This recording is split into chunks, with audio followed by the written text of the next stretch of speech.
غیر مطبوعہ مضامین کے انتخاب کی سیریز کے سلسلے میں انور سنرائے کا مضمون، جس کا عنوان ہے قمر جمیل سے اب تک آخری ملاقات۔ انور سنرائے نے یہ مضمون قمر جمیل صاحب کی یاد میں ایک تعزیتی اجلاس میں آرٹس کونسل میں یہ مضمون پڑھا۔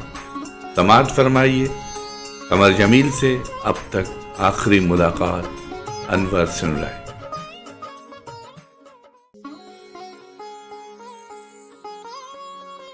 آج یہ اجتماع اس آدمی کو یاد کرنے کے لیے ہے جس کے بارے میں اکثریت کا خیال ہوگا کہ وہ یہاں موجود نہیں ہے، لیکن مجھے پتا ہے وہ یہیں کہیں موجود ہیں، اگرچہ ان کا خود اپنی ہی تقریب میں نہ آنا کوئی انوکھی بات نہیں ہے۔ وہ اس تقریب میں آنے کے لیے عزیز آباد سے چلے ضرور ہوں گے۔ باجی نے انہیں کل رات ہی نیا جوڑا منگوا کر دیا ہوگا۔ ٹیکسی کے ذریعے آنے جانے کے علاوہ بھی کچھ پیسے چلتے ہوئے ان کی جیب میں رکھے گئے ہوں گے، لیکن اس بار باوجود اگر وہ یہاں نہیں پہنچ سکے تو یہ کوئی حیران کن بات نہیں ہے۔ وہ گھر سے نکلے ہوں گے، سڑک پر آئے ہوں گے، انہوں نے فٹ پاتھ پر کھڑے ہو کر ٹریفک کے شور کو سنا ہوگا۔ شور بہت ہو گیا ہے۔ انہوں نے اپنے آپ سے کہا ہوگا، اس شور میں لوگ دوسروں کی تو کیا اپنی آواز کو بھی نہیں سن سکتے۔ وہ آوازوں کی شناخت تک بھول گئے ہیں۔ انسانوں کے بارے میں اب تک بنائے جانے والے سارے سائیکو اسٹرکچرز اس شور میں درہم برہم ہو چکے ہیں۔ اس دنیا کو نئے سرے سے بنانے کی ضرورت ہے۔ انسان کو نئے سرے سے پیدا کرنا ہوگا، اس کی ہارڈ ڈسک کو فارمیٹ کر کے سارا گاربیج ڈیلیٹ کرنا ہوگا۔ اس میں کچھ اچھا ڈیٹا بھی ضائع ہونے کا خطرہ ہے۔ کچھ فائلیں سلیکٹ کر کے انہیں الگ سیو کر لیتے ہیں، لیکن پورے پاسٹ کی اسکیننگ کرنا ہوگی۔ شور اور گاربیج ہمارے زمانے کا سب سے بڑا وائرس ہیں، لیکن انوائرمنٹ کے اسپیشلسٹ اب تک اس پر خاطر خواہ توجہ نہیں دے سکے۔ اسپیشلائزیشن اور کلاسیفیکیشن کے اس دور نے انسانوں کو مختلف فائلوں میں تبدیل کر دیا ہے۔ ہر کیٹیگری الگ الگ ونڈو اور پروگرام میں کھلتی ہے۔ ہمیں ساری پروگرامنگ تبدیل کرنا ہوگی، لیکن یہ شور۔ لیجئے، ایک ٹیکسی ان کے سامنے رک رہی ہے، ورنہ وہ یہیں کھڑے کھڑے نئی پروگرامنگ کے فزیکل اور میٹا فزیکل مسائل میں الجھ جاتے۔ کاشف پروگرامنگ پر دسترس رکھتا ہے، لیکن اسے شاعری، ادب، فلسفے اور تاریخ سے وہ دلچسپی نہیں ہے جو قمر بھائی کو ہے۔ ٹھیک ہے، کام بہت بڑا ہے، لیکن کاشف سے ٹیکنیکل سپورٹ لی جانی چاہیے، ورنہ یہ شور اور گاربیج کا وائرس جو پرنٹڈ ورڈ اور الیکٹرانک امیج کے ذریعے ناقابل پیمائش بلک کی صورت میں آ رہا ہے، سارا ڈیٹا مشکوک کر دے گا۔ آرٹس کونسل جاؤ گے؟ قمر بھائی نے ٹیکسی ڈرائیور سے پوچھا ہوگا۔ Arts council? یہ کہاں ہے؟ ٹیکسی ڈرائیور نے جواب دیا ہوگا۔ یہ وہاں ہے۔ کیا تم کراچی کے نہیں ہو؟ قمر بھائی نے استفسار کیا ہوگا۔ میں پیدا ہی کراچی میں ہوا ہوں جناب، لیکن یہ آرٹس کونسل؟ ڈرائیور نے کچھ سوچتے ہوئے جواب دیا ہوگا۔ ہاں، یہ صدر کی طرف ہے۔ صدر تو تم نے دیکھا ہوگا۔ ارے صاحب، آپ کمال کرتے ہیں، میں کراچی ہی کا ہوں، لیکن اس وقت صدر نہیں، ملیر جا رہا ہوں۔ میں آپ کو ملیر لیے جا سکتا ہوں۔ تو ٹھیک ہے، ملیر چلتے ہیں، قمر بھائی نے ٹیکسی کا دروازہ کھولتے ہوئے کہا ہوگا۔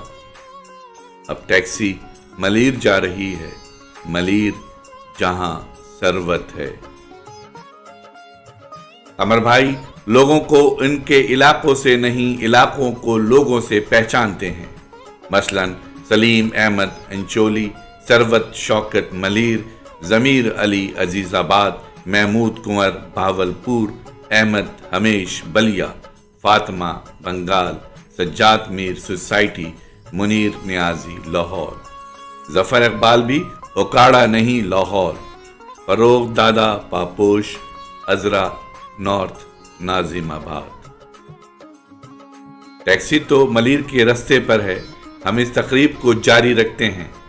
کچھ نہیں کہا جا سکتا کہ وہ اس تقریب کے اختتام تک یہاں پہنچ بھی پائیں گے یا نہیں، لیکن ٹیکسی ڈرائیور آج شربت کو ضرور جان لے گا، اور ہو سکتا ہے کہ وہ ڈرائیور اپنے سارے کام چھوڑ کر قمر بھائی کے ساتھ خود بھی یہاں اس تقریب میں آ جائے۔ کل رات کیوں، آج صبح 3 بجے کے قریب جب میں ان کا مضمون قاف کہتا ہے اے میرے لاشعور پڑھ رہا تھا، دروازے کی گھنٹی بجی۔ اس وقت کون ہو سکتا ہے، میں نے سوچا، اور کتاب اسی طرح کھلا چھوڑ کر دروازے کھولنے چلا گیا۔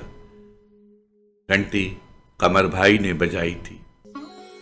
ارے آپ، میں نے حیرت، خوشی اور بے یقینی سے کہا۔ آئیں، اندر آئیں، میں نے دروازے کو اور کھولتے ہوئے کہا۔ نہیں، باہر چلتے ہیں، کہیں چائے پئیں گے، عذرا تو سو چکی ہوگی، انہوں نے اندر آتے ہوئے کہا۔ جی آپ اندر تو آئیں، میں یہیں چائے بناتا ہوں، آپ بیٹھیں۔ جب میں دروازے کو اندر سے بند کر کے پلٹا تو وہ ڈرائنگ روم نما کمرے میں داخل ہو کر احمد فواد کے مجسمے کے سر پر ہاتھ رکھے چارکول سے بنی راہی کی اس ڈرائنگ کو دیکھ رہے تھے، جس میں ایک گھوڑا اپنی پچھلی ٹانگیں آسمان کی طرف اٹھائے اپنا منہ اپنی اگلی ٹانگوں میں دبائے کھڑا ہے۔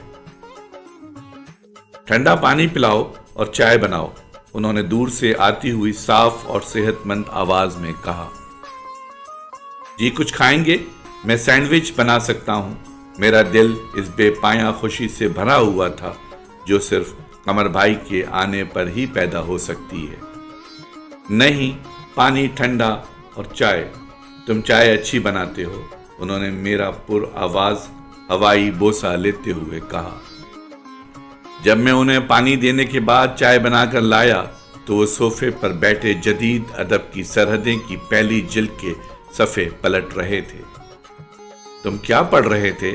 انہوں نے لا تعلقی سے پوچھا۔ قاف کہتا ہے اے میرے لاشعور، میں نے جواب دیا۔ اچھا، کیسا ہے؟ قمر بھائی، وہ آپ نے لکھا ہے نا کہ میں نے آپ کو عباس اطہر کا نثری شاعری کا مسودہ دکھایا تھا؟ ہاں، کہاں ہے دکھاؤ۔ صفحہ 62 پر، میں نے کھلی ہوئی کتاب ان کے ہاتھ میں دیتے ہوئے کہا۔ کیا ہوا؟ انہوں نے وہ حصہ پڑھنے کے بعد کہا۔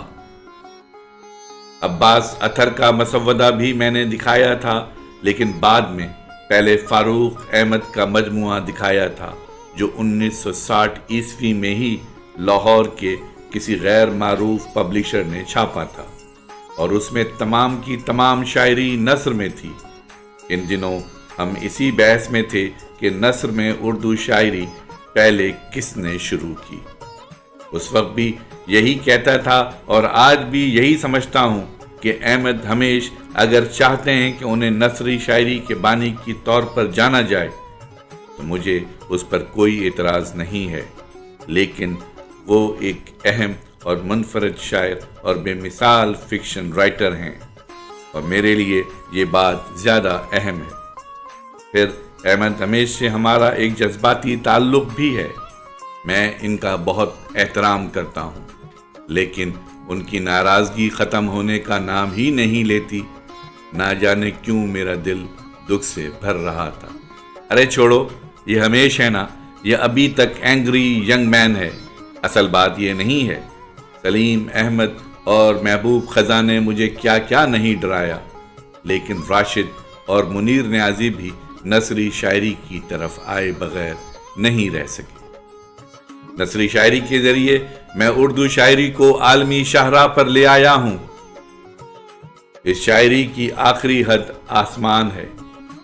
اب تم اپنی موٹریں، ہیلی کاپٹر، طیارے اور راکٹ اڑاؤ